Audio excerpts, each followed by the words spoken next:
Hi everyone, thanks for joining me today. We're taking our first look at my Rodgers 825. This will be part one of a series of videos where we're going to look at how the 825 works, how it differs from previous organs I've owned, and of course modifications that I'm going to make along the way.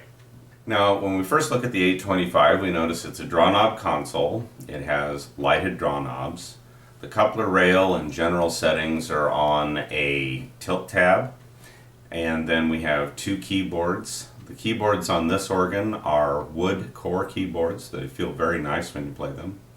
Down below we have split expression, crescendo. We have toe studs. We also have, of course, 32-note pedal board. It speaks with a 4.1 audio system. We have two speakers for the grate and pedal, two speakers for the swell, and then we have a subwoofer.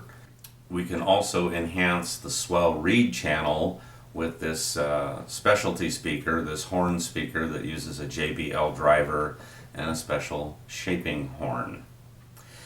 Now, remember, if you look back at the 725 project, among the many modifications I made were to improve the organ's multi-rank ensemble sound.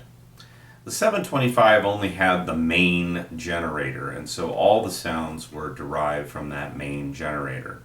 On top of that, you only had one diapason, one flute, one reed, and so you basically had the same stops on both manuals.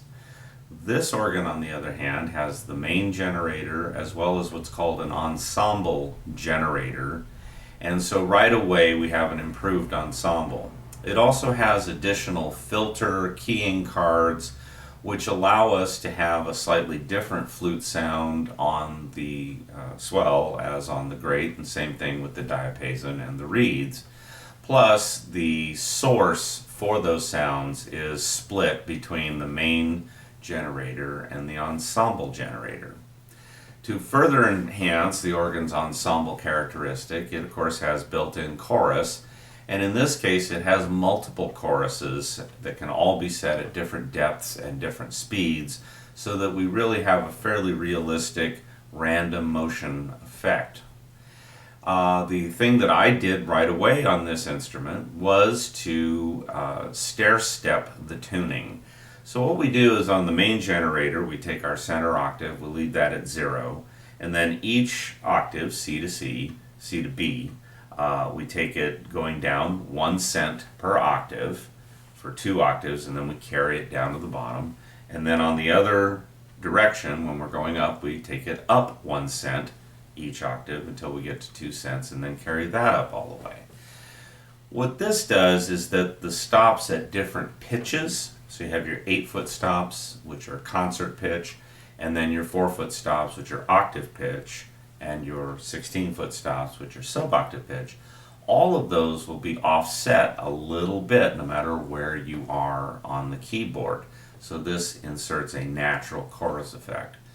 Then the two generators, the main generator and the ensemble generator, have been offset tuning by 4 cents. And the ensemble generator was also stair-step tuned in the same way. So between the stair-step tuning and the chorus, we have a pretty good ensemble effect with this organ. So we've done pretty well. The main way that you really enhance the effectiveness of this organ is the fact that it's set up to play up to 9 ranks of pipes. In its original configuration, it had 2 ranks of pipes. I've got pipes from my grandfather's organ that I have been wanting for decades now to hook up to something, and now I have a console that's going to do that. So the only real serious modification where I'm going to go inside this organ and really do some rewiring is I want to have some reverb on the instrument, and I'd like the reverb to not be mixed in with the rest of the organ, but to have that on separate audio channels. It always sounds a little more realistic that way. So we're going to make, in the next video, we're going to make a simple modification. This is the jack for the headphones, and when you insert the headphone into the headphone jack, there's a switch here that engages and disconnects the external audio on the organ so that obviously you'll just hear it on the headphones. Well, what we have for the headphone sound is we have a line level stereo connection audio output here. So there's a couple things I can do here. I can tap into the audio output here and set aside a separate stereo send that can go to an effects processor and then to a separate amplifier and speaker set. I could also just simply disengage the switch and then use this jack plug directly with a stereo phone jack and run that out to the reverb system. Haven't quite settled on which path I want to take. It seems like disconnecting the switch would be the simplest thing to do, but we'll have to see. Maybe try that, see what happens, and then we'll go the other route. But that will be in part 2. We will talk about how I'm creating a reverb system for this instrument. Now, the other advantage of having that external reverb is that I can mic my pipe sets, and not to amplify them, but to get their sound into the reverb as well, so we can have a very realistic approach. I will also be recording some music videos using this organ. Once I get the reverb set up, I'm going to record some of the music I play in my concerts, make a few simple little videos so you get a chance to really hear what this instrument sounds like, inside my little studio space here.